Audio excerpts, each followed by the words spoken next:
একজন মা তার জন্য নির্বাচন করা। 2 নম্বর সুন্দর নাম রাখা, ভালো নাম রাখা।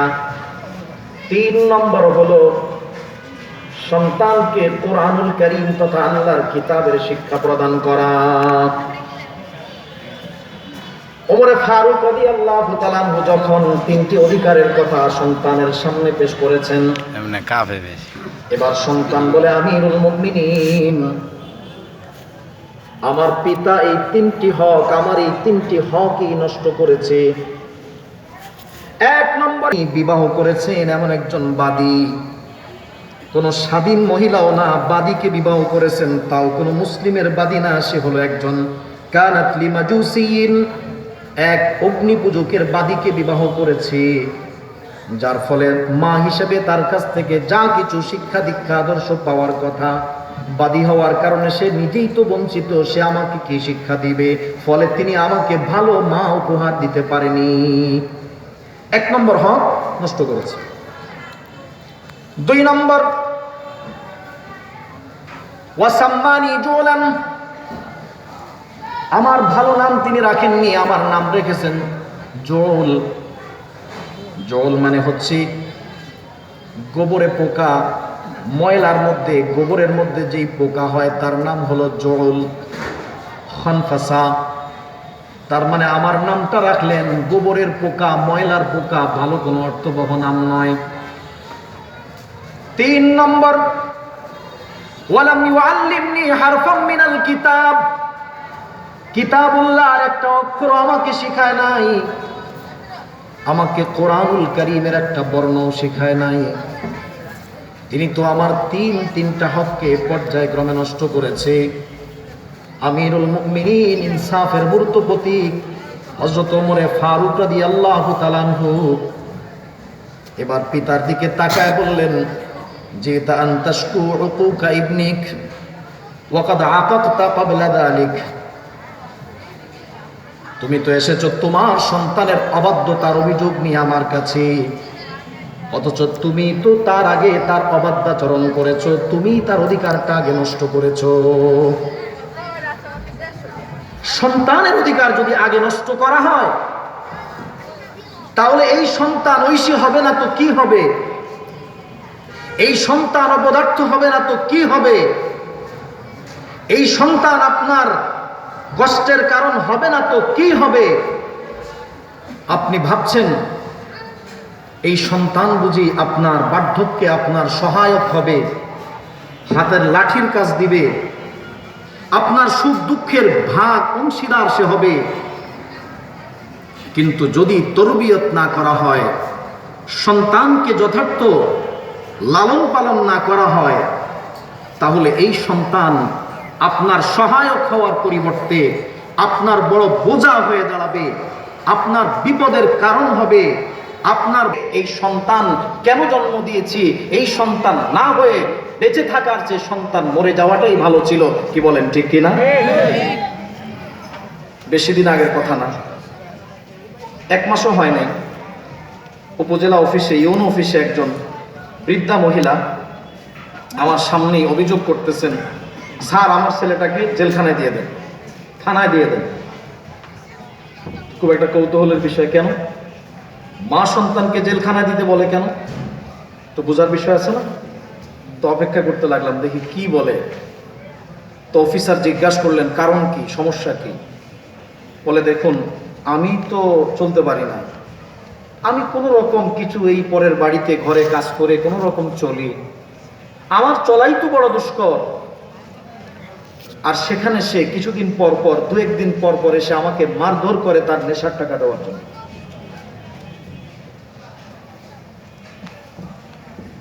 তো এখন বলুন, এর জন্য শুধু কি সন্তান দায়ী, না এর জন্য তার অভিভাবক, তার মা বাবাও দায়ী? সন্তানকে যদি তরবিয়ত না করা হয়, আল্লাহর কসম করে বললে কোনো অংশে ভুল হবে না, এই সন্তান দুনিয়াতেই আপনার বড় বিপদের কারণ হবে, বোঝা হবে। এক ব্যক্তি রওনা করছে মুসাফির, মরুভূমির পথ দিয়ে, দীর্ঘ পথ, লম্বা পথ পাড়ি দিচ্ছে। তো কিছু দূর যাওয়ার পরে ক্লান্তি, এমনভাবে শুরু হয়েছে, খুব ক্লান্ত শ্রান্ত হয়ে বেচারা এক জায়গায় বসে গেছে, বিশ্রাম করতেছে। তো এক পর্যায়ে দোয়া করতেছে, আয় আল্লাহ, আমার জন্য একটা সাওয়ারির ব্যবস্থা করে দাও, বড় কষ্ট হচ্ছে পথটা অতিক্রম করতে। কিসের দোয়া করছে ভাই? সাওয়ারির ব্যবস্থা হয় যেন। এটা সাওয়ারির জন্য আল্লাহর কাছে চাইছে। উদ্দেশ্য হলো সাওয়ারিটা পেলে একটু আরামে সে সফর করতে পারবে, আর ক্লান্তি হবে না, আরামে সে রাস্তা অতিক্রম করতে পারবে। তো যাই হোক, সাথে সাথেই তো আর দোয়া কবুল হয়ে যায় না। দোয়া কবুল হওয়ার পরে, দোয়া করার পরে সবর করতে হয়, ধৈর্য ধারণ করতে হয়, কারণ আল্লাহ তাআলা কোনো অস্থির ব্যক্তির দোয়া কবুল করেন না। তো বেচারা রওনা করছে, এবার দোয়া করে আবার হাঁটা শুরু করছে। হাঁটতে হাঁটতে হাঁটতে হাঁটতে বেশ কিছু দূর যাওয়ার পরে দেখতেছে এক ব্যক্তি, খুব প্রভাবশালী ব্যক্তি, তো সে তার একটা ঘোড়ার বাচ্চা হয়েছে। এখন সে একা সামলাইতে পারতেছে না, এই জন্য সে কাউকে মরুভূমিতে খুঁজেও পাচ্ছে না যে কারো সহযোগিতা নেবে। ইতিমধ্যেই দেখলো এক যুবক আসতেছে, একটা লোক আসতেছে, আর মনে হলো একটু দুর্বল টাইপের লোক, ওই কোনো প্রভাবশালী লোক না, হোমরা সোমরা না। ডাক দিছে, এদিকে আস। তো আসার পরে বলতেছে, তুমি এক কাজ করো, এই ঘোড়ার এই বাচ্চাটা কান্দে, আমি ঘোড়াটা সামলাই, আর তুমি এই বাচ্চাটা কান্দলে আনো। আচ্ছা বলুন, এখন তার অবস্থাটা কি হয়? এতক্ষণ বেচারা নিজে একাই হাঁটতে পারতেছে না, কষ্ট আর ক্লান্তি এত বেশি যে আল্লাহর কাছে দোয়াও পর্যন্ত করছে একটু আগে, আর এখন উল্টা হয়ে গেল। সাওয়ারির ব্যবস্থা তো হলোই না, উল্টা তার কাঁধে আরেকটা ঘোড়ার বাচ্চা উঠে বসেছে, মানে সাওয়ারি এখন তার কাঁধে উঠে বসেছে। এই অবস্থা হয়েছে, এখন সে কিছু বলতেও পারে না। প্রভাবশালী ব্যক্তি, মুখ খোলা যাবে না, কারণ সমস্যা আছে। কি বলেন? আছে না এরকম কিছু বিষয়? মুখ খোলা যাবে না, কিছু বলা যাবে না, অসুবিধা আছে না এরকম? কিছু বলা যাবে না। তো যাই হোক, চলতেছে। তো এখন গুনগুন করে মনের দুঃখে গুনগুন করে বলতেছে, আয় খোদা, হে আল্লাহ, তুমি দোয়া তো শোনো কিন্তু দোয়া বুঝো না। দোয়া তো শোনো কিন্তু দোয়া, আমি চাইছিলাম একটা সাওয়ারি, যে যার উপর আমি সাওয়ার হয়ে পথ অতিক্রম করব, আমার সহায়ক হবে। তো তুমি সোয়ারি শুনছো ঠিক, সাওয়ারি আমাকে দিছো, কিন্তু হলো উল্টা, যে আমি তার উপরে চড়ার পরিবর্তে সে এখন আমার কাঁধে চড়ে বসেছে। এখন ক্লান্তি আর কষ্ট আমার আগের চেয়ে আরো দ্বিগুণ হয়ে গেছে। আরো পেরেশানি কি বলেন, বাড়ছে না কমছে? অবন্ধু সন্তানকে যদি তরবিয়ত না করা হয়, আপনি যাকে আপনার জীবনের সহায়ক বলে মনে করেন, বার্ধক্যে আপনার সহযোগী বলে মনে করেন, আপনার দুনিয়ার জন্য আপনার লাঠি বলে মনে করেন, শক্তি বলে মনে করেন, আল্লাহর কসম, দুনিয়াতেই আপনার দেখা মিলবে এই সন্তান আপনার জন্য বিপদের কারণ হবে, উল্টারও পেরেশানির কারণ হবে। এজন্য বলছিলাম, সন্তানের তরবিয়তকে অবহেলা করার কোনো সুযোগ নাই। সন্তানের অধিকারগুলো কখন থেকে শুরু হয় ভালো করে বুঝতে হবে। আমিরুল মুমিনিনের বক্তব্য মোতাবেক সন্তানের অধিকার শুরু হয়ে যায় মাতা পিতার বিবাহের আগ থেকে। কখন থেকে শুরু হয়? যখন বিবাহ করেনি তখন থেকে শুরু। কারণ মা নির্বাচন করা কি বিয়ের পরে আরেকজন? বিয়ের পরে আরেকজন কেন নির্বাচন করবে? সন্তান তো হয়েই গেছে। তাহলে মা নির্বাচন মানে বিয়ের আগেই একজন ভালো মা নির্বাচন করতে হবে। বিয়ের আগ থেকেই সন্তানের হক শুরু হয়। 1 নম্বর হক, বিয়ের আগেই তার জন্য একজন ভালো মা নির্বাচন করতে হবে। এখন বলেন, হুজুর আমরা তো একটা কিছু করে ফেলছি, এখন কি করব? কি বলেন, একটা মহা সমস্যা না? আমরা কি করব? না, আমি বলছি না সেটা, নতুন করে আবার চিন্তা করতে বলছি না। এটার জন্য একটা রাস্তা আছে, এটার জন্য একটা রাস্তা আছে। বলবো রাস্তাটা? বলবো। প্রত্যেক ফরজ নামাজের পরে দোয়া পড়তে হবে একবার করে, রব্বানা হাব লানা মিন আজওয়াজিনা ওয়া যুররিয়াতিনা, রব্বানা হাব লানা মিন আজওয়াজিনা ওয়া যুররিয়াতিনা কুররাতা আয়ুনিন ওয়াজআলনা লিল মুত্তাকিনা ইমামা। পারবেন না ইনশাআল্লাহ? মাদ্রাসায় এসে অথবা মহল্লার ইমাম সাহেবের কাছ থেকে মস্ক করে মুখস্থ করে নেবেন। প্রত্যেক ফরজ নামাজের পরে কয়বার? বলেন কয়বার? সবক দিচ্ছি তো আমি। কয়বার? প্রত্যেক ফরজ নামাজের পরে একবার করে যদি কোনো আল্লাহর বান্দাই অভ্যাসটা করে, আল্লাহর কাছে দোয়ার বরকতে, আল্লাহর কাছে নেক সন্তান আর বিবি চাইতেছে, আল্লাহ তাআলা তার এই বর্তমান স্ত্রী এবং সন্তানদেরকেও এই দোয়ার বরকতে নেক বানায়া দিবে।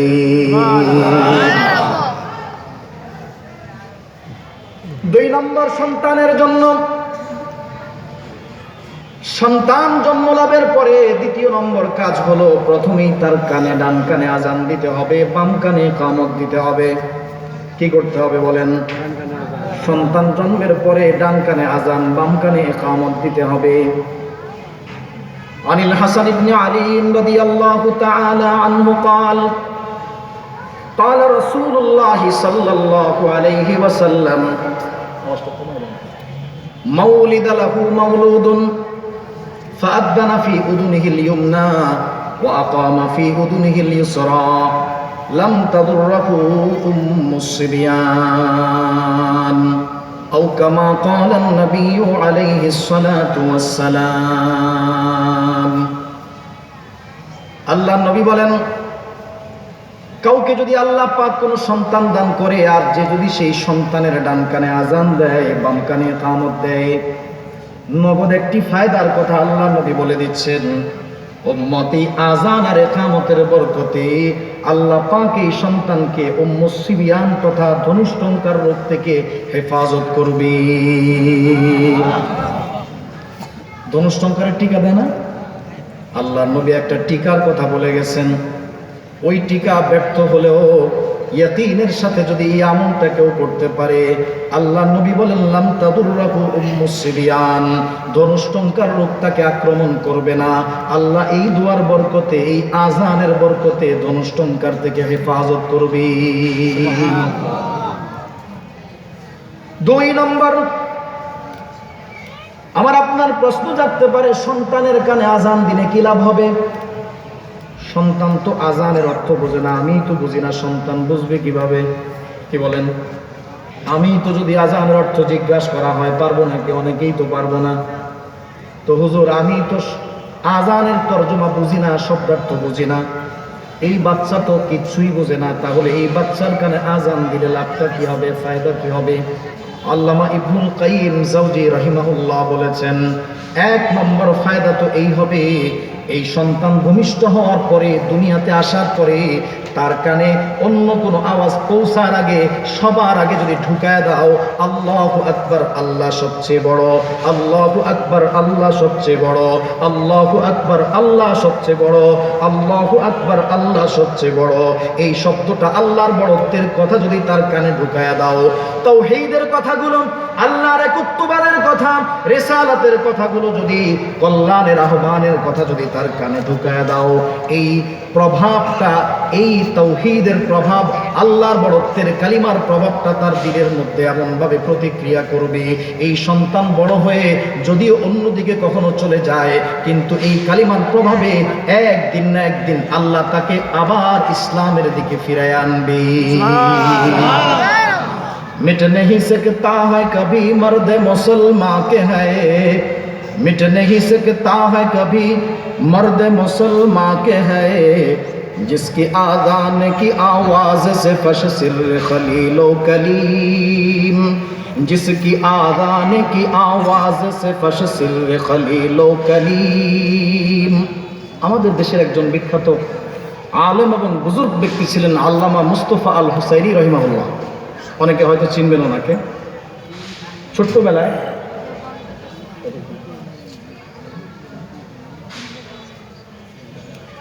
তো ছোট্টবেলা আমি যখন মাদ্রাসায় যখন পড়ি, ছাত্রবেলায় একদিন হুজুরের বয়ানে শুনছিলাম, হুজুর বলতেছিলেন খ্রিস্টান মিশনারি আমাদের দেশে এখনো আগের চাইতে আরো ব্যাপকভাবে, বিশেষ করে উত্তরাঞ্চলে আপনারা জেনে থাকবেন, মানুষদেরকে, বিশেষ করে দরিদ্র মানুষের দারিদ্রতাকে পুঁজি করে তারা অর্থের প্রলোভন দিয়ে তাদেরকে খ্রিস্টান বানানোর চেষ্টা চালিয়ে যাচ্ছে।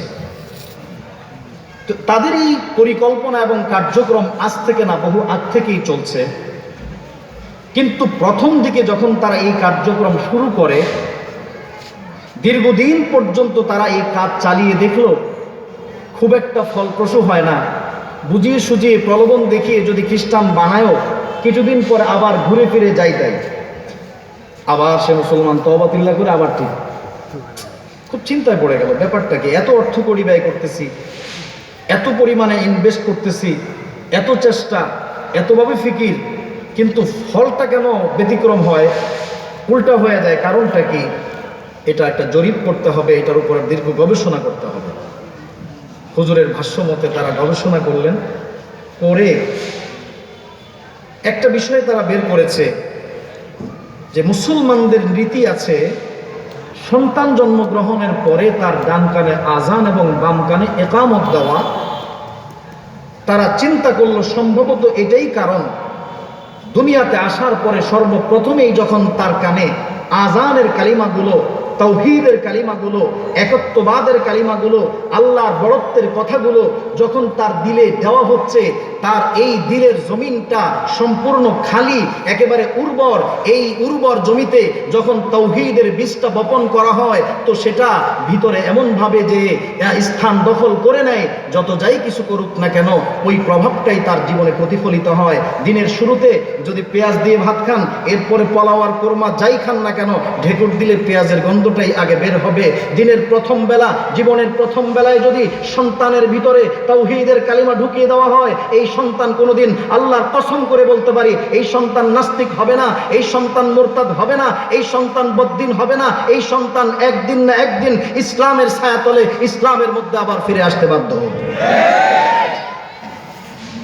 চিন্তা করলো সপ্ত বিফল, তাই তারা সিদ্ধান্ত নিল তাহলে এটা বন্ধ করতে হবে।